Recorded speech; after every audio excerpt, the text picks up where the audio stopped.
Please welcome the President of the United States.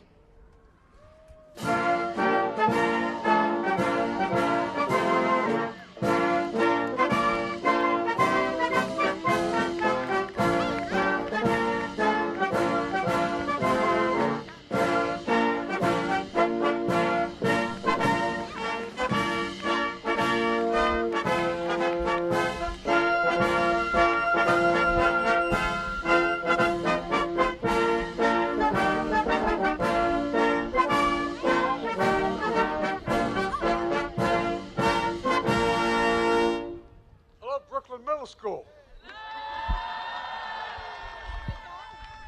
Well, good morning, everyone. I'm sorry. There's a tradition around where I come from, the state of Delaware. When there's a governor in the room, you got to stand up. And your governor's here, and I wanted to say hi to him. So thank you, Governor, for being here. It's a wonderful Thanksgiving tradition here at the White House. There's a lot to say about it, but it's chilly outside, so I'm going to keep this short. Nobody likes it when their turkey gets cold.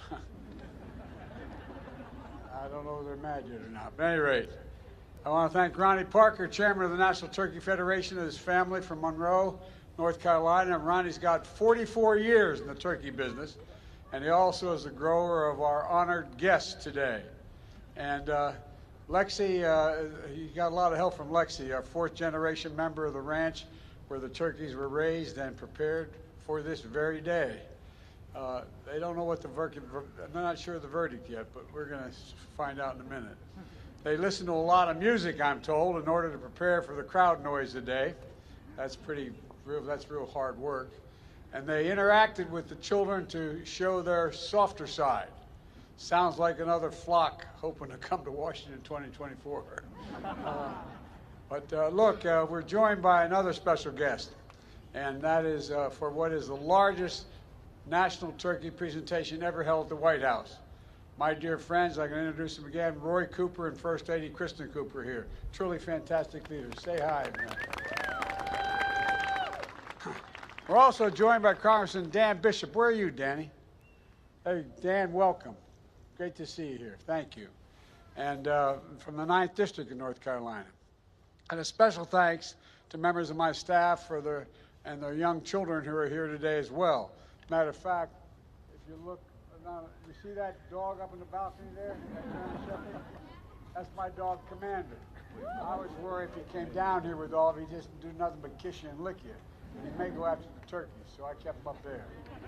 But we're joined by another group of kids, as I said, from students from Brooklyn Middle School. The reason they're here in Washington, the reason they're joining us today is, they were invited a couple years ago to come, but because of COVID, we couldn't have it.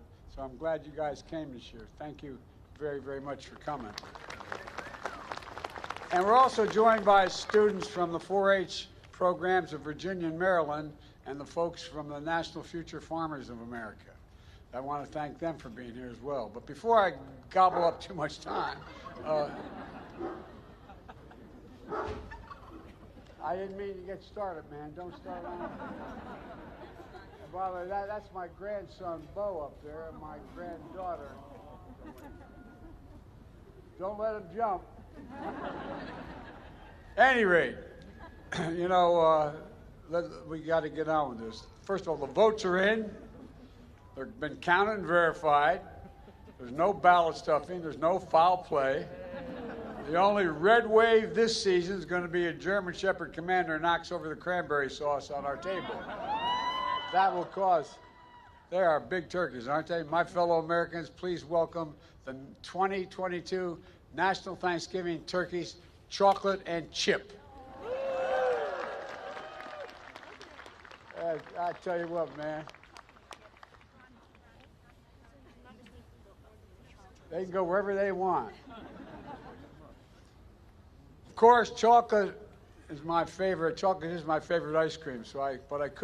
We could have named them Chips and Science, but anyway, would have been good names as well. But Chocolate Chip weighs 46 pounds, and I'm told he loves catching sun on the Outer Banks. And Chip weighs 47, and he loves barbecue and basketball, I'm told.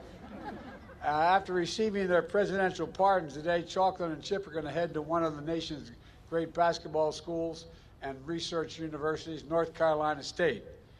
Now, when we told them they were joining the Wolf Pack, they got a little scared. But then we explained it was just a mascot for the school, as one of the nation's best poultry science departments in the country. And now, based on their temperament and commitment to being productive members of society, I hereby pardon. Yes. I hereby pardon Chocolate and Chip. Which one's Chocolate? Who's Chip?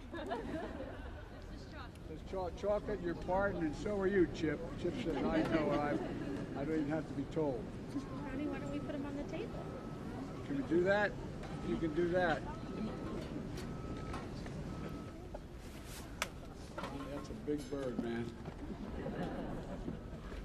We have more chickens than anybody in the nation in Delaware, but we don't have turkeys.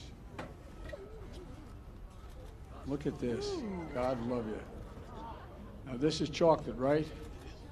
Chocolate, you are pardoned. You are pardoned. You said you had to tell me that? Yeah, you are. Yeah, I'm serious. He said, I don't know, man. You didn't have to pardon me. I knew I was pardoned. At any rate, thank you both very, very much. Thank you very much. Appreciate it. How many turkeys you got down there? You raised it. Circle-S Ranch brings about 9.5 million turkeys a year. God love you. 9.5 million turkeys. I tell you what, that's like some of the countries I've been to. Anyway, you want to talk?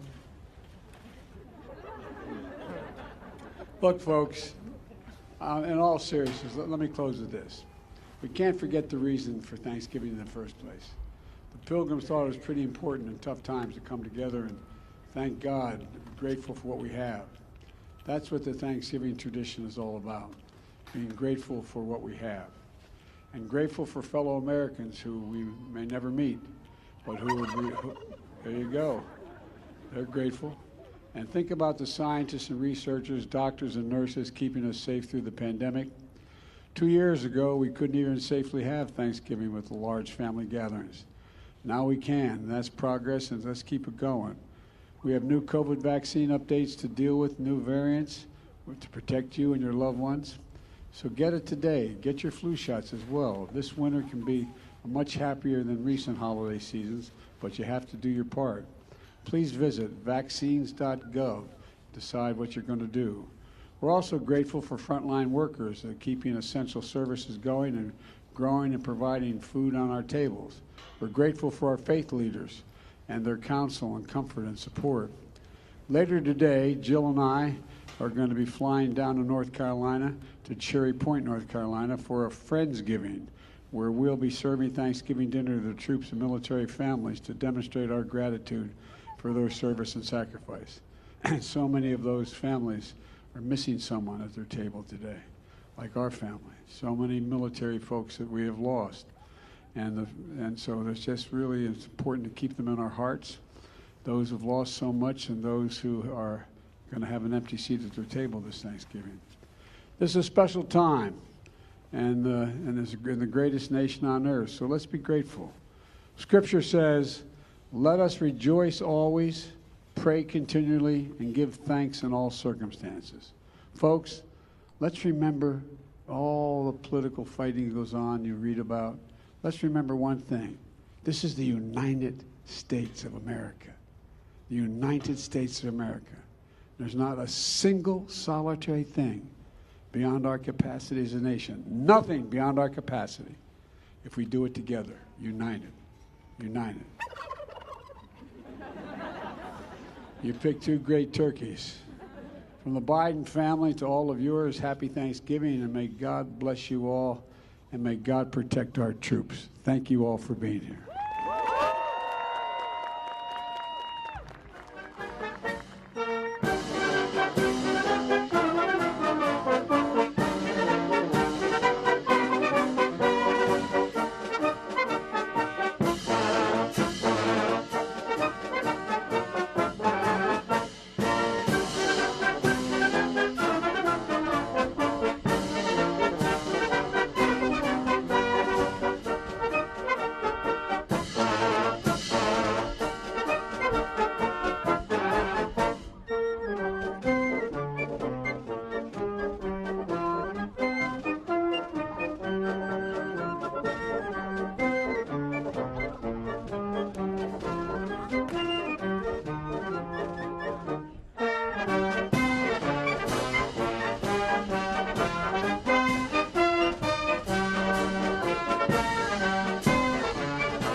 Thank you.